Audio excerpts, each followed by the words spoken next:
network is constantly changing and using faster and more secure devices every year. All of them will need IP addresses, updates, and security.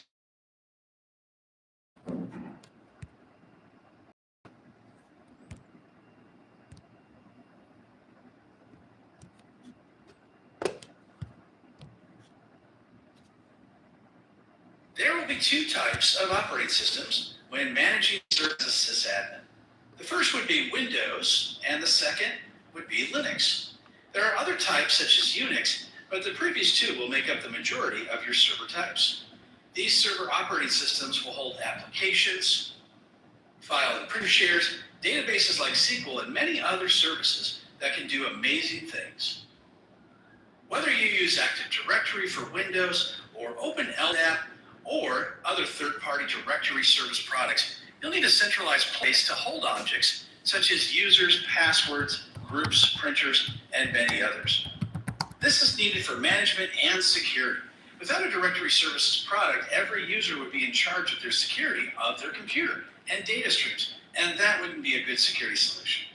Azure has Active Directory, but to mimic on-premises Active Directory, there's Azure Active Directory Domain Services. It's not an exact copy of on-premises Active Directory, but it is very close. You'll likely see most Windows clients from Windows 11 all the way back to Windows 7, and in some cases, maybe older than that. Macintosh computers are in many offices. They're mainly used by graphics and video editors, but some companies may use them exclusively. Only about 1% of all client computers use a flavor of Linux for their operating system client. It works in a similar way as the server products, but without as many features. Securing them may be an issue for offices that don't have Linux proficiency. The list you see here could be a partial list of what you'll be managing as a sysadmin. In larger organizations, you may have one or a few of these jobs. In a small company, you'll wear all these hats, or you'll hire consultants to fill in the gap. You don't have to be an expert in all of them on your first day, even though some people might expect that. You'll learn about the products your company uses a little each day until you become proficient. For example, I have many years' experience with IBM storage, but if you gave me HP storage to configure, I would need some time to learn it. However, I do understand the various ways I can connect any type of storage to a server from what I learned in college and studying for certifications. If you learn the underlying technology of all these subjects, then any well-made brand will be fairly easy to understand. Servers and clients need a lot of upkeep, whether they live on premises or in the cloud. Learn what you can, but don't expect to be the most experienced person in a given room until you have some time and experience as a sysadmin. For sysadmins, commercial monitoring tools are essential for managing your devices in any organization. You'll need to monitor your server, workstations, and mobile devices no matter what operating system you're using. There are four main areas of reporting you'll need to ensure the health of your devices. The first is operational. This provides up-to-the-minute targeted data about your devices and services, both physical and virtual. You'll find out right away if a device is up or down or having critical issues with this specific service that may create an outage in the near future. You'll also want the control to be able to restart services or troubleshoot remotely if needed. Next, you'll want to know organizational information. This is a broader type of reporting, such as device management state. This is useful for non-technical people, such as managers and department heads. Historical information is our next reporting type. This provides patterns and trends over a period of time to see if equipment or services need to be replaced. Finally, you'll want the ability to do custom reporting.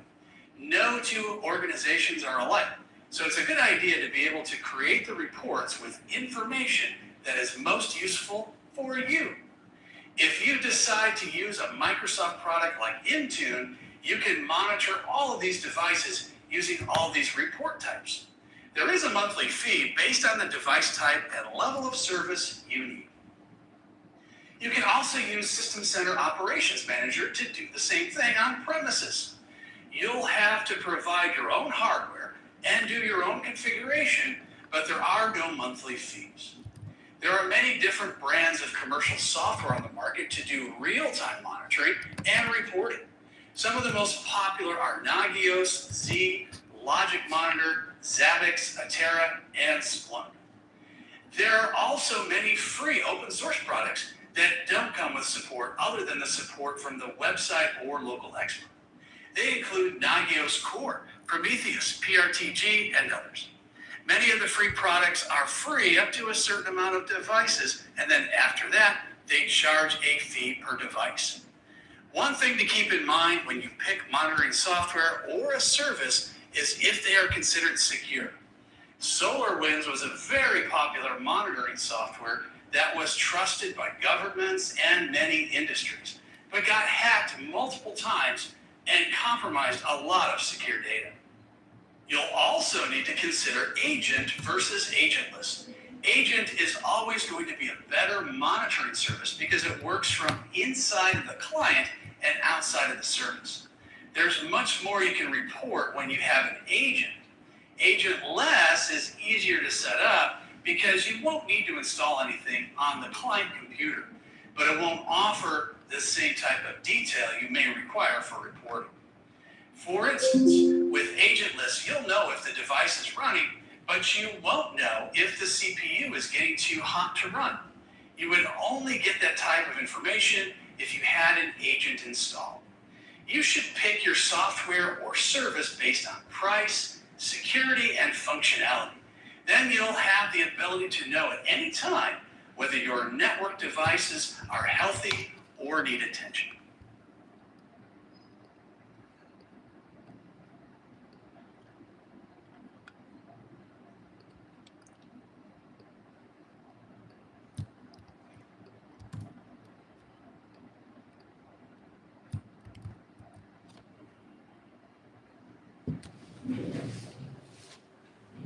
When you log into an Active Directory domain, either on premises or in the Azure cloud, this is called authentication. It uses your credentials to say you are who you say you are, and now you're in the door. When you go to access a shared file, the same AD will check to see if you're authorized to access it. Authentication and authorization are the two processes that make up identity services, or identity.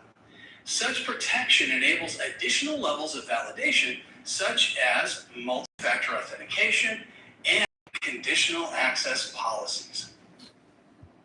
Identity services create and manage a single identity for each user across your hybrid enterprise, keeping users, groups, and devices in sync. It provides single sign-on access to your applications, including thousands of pre-integrated software-as-a-service apps. It enables multi-factor authentication for both on-premises and cloud applications. It also provisions secure remote access to on-premises web applications through Azure AD Application Proxy. Not everyone is completely in the cloud. Hybrid identity contains both on-premises and Azure cloud services for authenticating and authorizing users no matter where they are. Microsoft's identity solutions create a single user identity for authentication and authorization to all resources, regardless of location. We call this hybrid identity.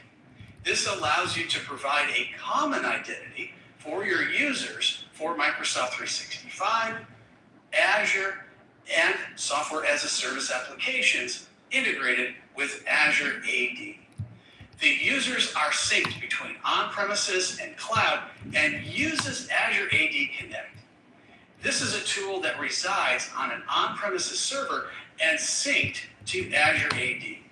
The pass-through authentication allows for a single sign-on from local AD to cloud resources, such as applications, email, and others. You can also monitor logins and permissions from the Azure portal. Users sometimes need to carry out privileged operations in Azure or Microsoft 365 resources as a type of administrator using role-based access.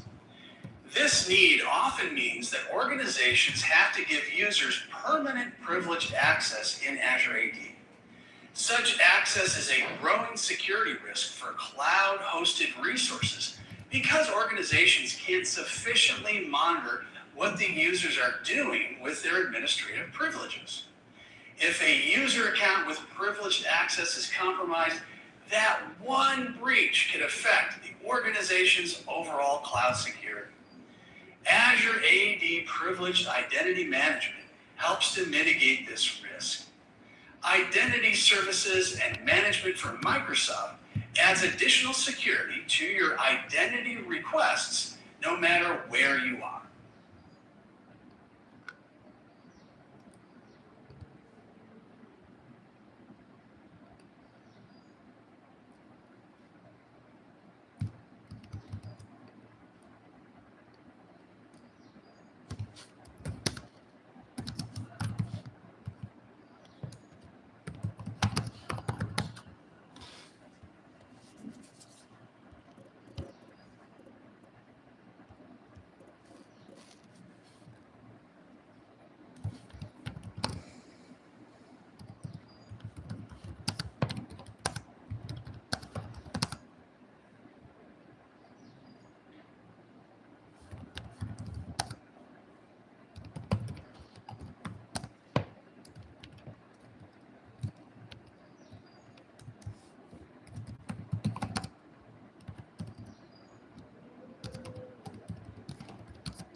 You may be a sysadmin who is responsible for networking at your job, or networking may be the majority of your role.